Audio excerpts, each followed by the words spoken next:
Twist నెలకొంది. భర్త ప్రవర్తన పైన తల్లికి గాయత్రి ఒక వాయిస్ మెసేజ్ పంపింది. శ్రీచరణ్ చేష్టలను భరించలేకపోతున్నానని గాయత్రి ఆవేదన వ్యక్తం చేసింది.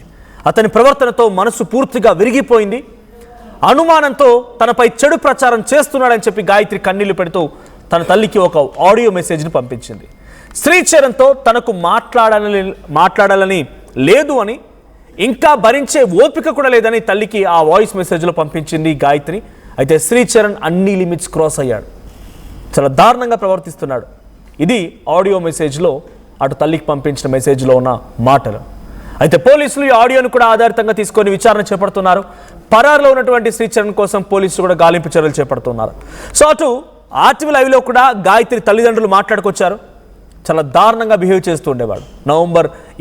నవంబర్లో పెళ్ళైపోతే అప్పటి నుంచి ప్రతిసారి అనుమానం పడుతూ ఉండేవాడు. అటు గాయత్రి ఒక దగ్గర ఉద్యోగం చేసేది, తను ఒక దగ్గర ఉద్యోగం చేస్తూ ఉండేవాడు. గాయత్రి ఎటు వెళ్ళాలన్నా సీసీటీవీ కెమెరాల మాదిరిగా ఫాలో అవుతుండేవాడు. హ్యాండ్ బ్యాగ్లో ట్రాకర్ పెట్టడం, తను ప్రతిసారి వీడియో కాల్ చేసి చుట్టూ ఎవరున్నారో చూపించమని చెప్పడం, అనుమానాస్పదంగా మాట్లాడడం, ఎప్పటికీ అనుమానం వ్యక్తం చేయడం. అటు తల్లిదండ్రులతో పెడుతున్నా కూడా ఏంటి నీ చుట్టుపక్కల మీ తల్లిదండ్రులతో పాటు ఇంకెవరున్నారో వాళ్ళని కూడా చూపించు అని చెప్పి అడిగేవాడంట. ఎవరితో మాట్లాడిన అనుమానాన్ని వ్యక్తం చేస్తూ ప్రతి సందర్భంలో చాలా దారుణంగా వ్యవహరిస్తూ ఉండేవాడని చెప్పి గాయత్రి తల్లి సత్యవతి చెప్పుకొచ్చారు. దీంతో పాటుగా రాత్రుల్లో చాలా దారుణంగా బిహేవ్ చేస్తూ ఉండేవాడు. గాయత్రిని హింసిస్తూ ఉండేవాడు, చెప్పకూడనిటువంటి పనులు చేస్తూ ఉండేవాడని చెప్పి ఆ తల్లి చెప్పింది. ఒకసారి ఆ ఆడియో మెసేజ్లో ఏముంది, తల్లికి పంపిన ఆడియో మెసేజ్లో గాయత్రి తన ఆవేదన వ్యక్తం చేసింది. ఒకసారి తన ఆవేదన ఏంటో విందాం. అమ్మ, మా అత్తగారు ఫోన్ చేశారు. ఎందుకమ్మా ఇవన్నీ వస్తున్నాయి, నేను ఈ మాట విన్నాను, ఇవన్నీ చెప్పారు. నేనైతే అత్తయ్య గారు, నా మనసు అయితే ఫుల్గా విరిగిపోయింది. నా గురించి ఇలా బ్యాక్ బైటింగ్ చేస్తున్నాడు అని నేను చెప్పేశాను. అందుకు ఇలా అని చెప్పాను నేను. సో ఏమైనా ఉంటే అత్తయ్య గారు, మీ అబ్బాయి ఏదైనా నేను తప్పు చేశాను కానీ ఏదైనా చెప్తే కనుక నేను వాడిని కాల్లో యాడ్ చేస్తాను ఉండమ్మా అన్నారు. నేనైతే తనతో మాట్లాడదలుచుకోవట్లేదు. మీకు ఏమైనా చెప్పాలి అనుకుంటే ప్లీజ్ మా మమ్మీ వాళ్ళతో మాట్లాడండి. మీకు అదంతా విని నా తప్పు ఏదైనా ఉంది అన్నా సరే నాతో చెప్పండి, అంతేగాని నేనైతే తనతో ఇప్పుడు మాట్లాడాలనుకోవట్లేదు. నా మనసు అయితే ఏం బాగాలేదు అత్తయ్య గారు, నాకు చాలా విషయాలు తెలిసాయి అని నేను చెప్పేశాను. ఇంకా నాకు పర్ఫెక్ట్ ప్రూఫ్స్ రాలేదు. ఇలా డాడీకి తెలిసిన వాళ్ళతో మాట్లాడితే వాళ్ళు అదే చెప్పారు, మీ అల్లుడు తప్ప ఇంకెవరు చెయ్యరు అని చెప్పి. అండ్ వాళ్ళు చెప్పకపోయినా అది ప్రూవ్ అయిపోయింది. మొత్తం నా ఫ్రెండ్ సర్కిల్ అందరూ చెప్పారు, ఇంక్లూడింగ్ నవీన కూడా చెప్పింది వాడే కదా చేసుంటాడు అని చెప్పి. ఇంకెవరికి ఆ స్కోప్ అయితే లేదు అత్తయ్య గారు, అది ప్రూవ్ అయిపోయింది. ఇంకా అది తెలిసాక కూడా నా మనసు ఇంక మనసులో లేదు. ఇన్నాళ్ళు ఓపిక పట్టాను, ఏంటంటారు ఎన్నాళ్ళు ఓపిక పట్టాను, పోల్లే అక్కడికి వెళ్తే మారుతాడేమో, కొంచెం తనకు మారుతుంది బిహేవియర్ అని చెప్పి ఓపిక పట్టాను. కానీ ఇప్పుడు తన అన్ని లిమిట్స్ క్రాస్ అయిపోయాడు. ఇంకా నేనైతే ఏం మాట్లాడదలుచుకోవట్లేదు, నా మనసు అయితే బాగాలేదు, ఇప్పుడు నేనేం మాట్లాడదలుచుకోవట్లేదు తనతోనైతే అని చెప్పేసాను. అన్ని లిమిట్స్ క్రాస్ అయ్యాడు, నేను మాట్లాడదలుచుకోలేదు, పిచ్చి పిచ్చిగా ప్రవర్తిస్తున్నాడు, నేను ఫెడప్ అయిపోయాను, ఓపిక నశించింది. ఇది రాధా గాయత్రి తన తల్లికి పంపినటువంటి ఆడియో మెసేజ్లో ఉన్న మాట. ఇప్పుడు ఈ ఆడియో మెసేజ్ ఆధారితంగానే పోలీసులు మరింత వేగవంతంగా దర్యాప్తు ప్రారంభిస్తున్నారు. ఆల్రెడీ శ్రీచరణ్ పరారులో ఉన్నాడంట, ఆయన కోసం గాలింపు చర్యలు కూడా జరుగుతూ ఉన్నాయి. మా ప్రతినిధి రామచంద్రరావు సిద్ధంగా ఉన్నారు. రామచంద్రరావు, ఆ రోజు మీరు మీడియాగా అక్కడికి వెళ్ళి శ్రీచరణ్తో మాట్లాడించే ప్రయత్నం చేస్తూ ఉంటే శ్రీచరణ్ ఎంతటి ఆగ్రహానికి గురయ్యాడు, దురుసుగా ప్రవర్తించాడు, మీడియా పట్ల ఎటువంటి భాషను ఉపయోగించా అర్థమైంది. దాన్ని బట్టే ఆయన యొక్క సైకియాటిక్ బిహేవియర్ ఏంటి అనేది కూడా అటు తల్లి అటు రాధా గాయత్రి తల్లి కూడా చెప్పుకొస్తున్నారు. తన సైకియాటిక్ బిహేవియర్ ఉంటుంది, ఒక్కోసారి ఒక్కో రకంగా ఉంటాడనేది.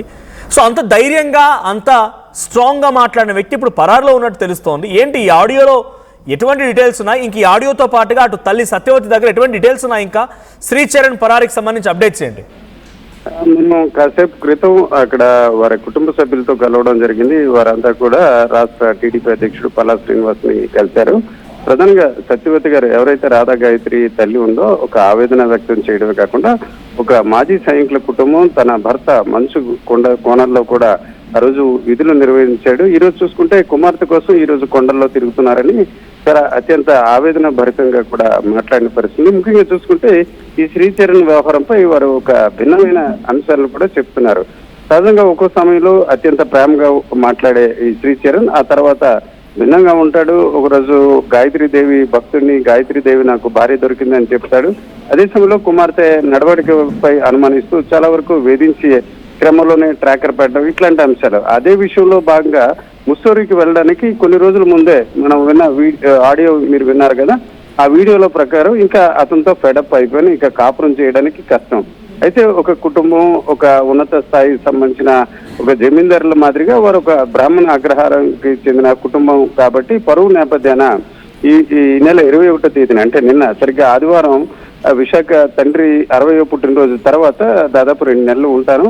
ఆ తర్వాత ఈ కుటుంబ పెద్దలతో మాట్లాడి ఆ తర్వాత ఇతని విషయంపై ఒక నిర్ణయం తీసుకోవాలన్నది ఆమె రాధా గాయత్రి అభిప్రాయ వ్యక్తం. కేవలం కుటుంబం, తల్లిదండ్రులు, సమాజం ఇట్లాంటి అంశాలకి ఆమె ప్రాధాన్యత ఇచ్చింది. అదే ఈరోజు ఆమె ప్రాణం పోవడానికి కారణమైందని కూడా వారి కుటుంబ సభ్యులు చాలా ఆవేదన వ్యక్తం చేశారు. సహజంగా ఇంత టార్చర్ చేసినప్పుడు సహజంగా ఫెడప్ అయి కుటుంబ సభ్యుల్ని లేకపోతే భర్తను విడిచి వచ్చే పరిస్థితి ఉంటుంది. కానీ కేవలం కుటుంబం పరువు నిలబెట్టాలనే ఆలోచనతో ఆ రోజు రాధా గాయత్రి వ్యవహరించి ఇదే ఒక అదనుగా తీసుకొని పిలిగ్రిమ్ ప్లేస్ కి వెళ్తాం, హరిద్వార్, ఋషికేశ్ అని చెప్పి ముందుగా తల్లిదండ్రులతో కలిసి అంటే అత్తమామలు, చెల్లి అట్లాగే రాధా గాయత్రితో కలిసి మొత్తం అందరం కలిసి వెళ్తాం. ఢిల్లీ నుంచి ఋషికేశ్, హరిద్వార్ వెళ్తామని చెప్పాడు. అయితే ఆఖరి నిమిషంలో చూస్తే కేవలం ఇద్దరు వెళ్తామని చెప్పడం జరిగింది. ఈ విషయంపై ఇటు రాధా గాయత్రి తల్లి వారికి సంబంధించిన ఎవరైతే శ్రీచరణ్ తల్లి ఉంటుందో వారితో ఫోన్ లో మాట్లాడారు.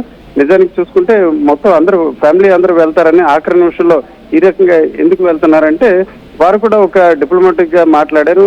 ఈ ఇద్దరి మధ్య చిన్న చిన్న మనస్పర్ధలు వచ్చి కలిసి అలా వెళ్ళినట్లయితే కొంతవరకు వారిద్దరి మధ్య గ్యాప్ తగ్గుతుందన్న భావం.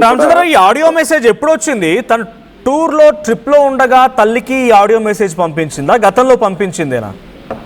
ట్రిప్ కి ముందే ఈ ఆడియో వ్యవహారం జరిగింది. ట్రిప్ కి కొన్ని రోజుల ముందే ఈ ఘటన జరిగింది. నిజానికి ఏదైతే ట్రిప్ కి వారం రోజుల ముందు ఈ విషయం చర్చ జరిగింది. ప్రధానంగా చూసుకుంటే ఆమెకు సంబంధించిన హ్యాండ్ బ్యాగ్ లో ఈ రకంగా జిపిఎస్ ట్రాకర్ పెట్టడం అది భరించలేకపోయారు. అయితే తొలి దశలో కొంతవరకు భరించినప్పుడు కూడా ఆఫీసులో తిరిగి రాధా గాయత్రిని అనుమానించే పరిస్థితుంది. ఏదైతే ఆఫీస్కి సంబంధించిన సాఫ్ట్వేర్ ఉండొచ్చు, ఇట్లాంటి అంశాలను ఏమైనా ఈమె చోరీ చేస్తుందని ఆమెను ఒక అనుమానాస్పదంలో తొలి దశలో చూశారు. అయితే తర్వాత ఆఫీసులో ఇది భర్త పెట్టారనే విషయం తెలియడంతో దాన్ని లైట్ గా తీసుకున్నారు. కానీ ఈ ఆడియోలో చూస్తూ ఉంటే తల్లికి ఒక స్ట్రాంగ్ మెసేజ్ ఇచ్చింది గాయత్రి. నేను భరించలేకపోతున్నాను, ఓపిక నశించింది, చాలా లిమిట్స్ దాటి ప్రవర్తిస్తున్నాడు శ్రీచరణ్ అంటూ కూడా చెప్పుకొచ్చింది. అత్త కూడా చెప్పానని చెప్పింది. ఈ ఆడియో తర్వాత అయినా వాళ్ళు ఏదైనా యాక్షన్ దిగారా? అంటే వాళ్ళతో మాట్లాడడం కానీ, శ్రీచరణ్తో మాట్లాడడం కానీ, శ్రీచరణ్ వాళ్ళ తల్లిదండ్రులతో ఇటు రాధా గాయత్రి తల్లిదండ్రులు మాట్లాడడం కానీ ఇలాంటిదైనా జరిగిందా? ఈ గొడవ లాంటిది ఏదైనా జరిగిందా? లేదంటే తల్లిదండ్రికి చెప్పారు కాబట్టే ఈ విషయం అక్కడి వరకు వెళ్ళింది కాబట్టే ఈ ట్రిప్ అని ప్లాన్ చేశాడా శ్రీచరణ్? ట్రిప్లో ఈ రకంగా తనని హతమార్చాలని చూశాడా? ఒక సాంప్రదాయ కుటుంబంలో ఏ రకంగా జరుగుతుంది అదే రకంగా ఇతర కుటుంబాలు అంటే శ్రీచరణ్ తల్లిదండ్రులు అలాగే వీరి తల్లిదండ్రులు కూడా వ్యవహరించారు.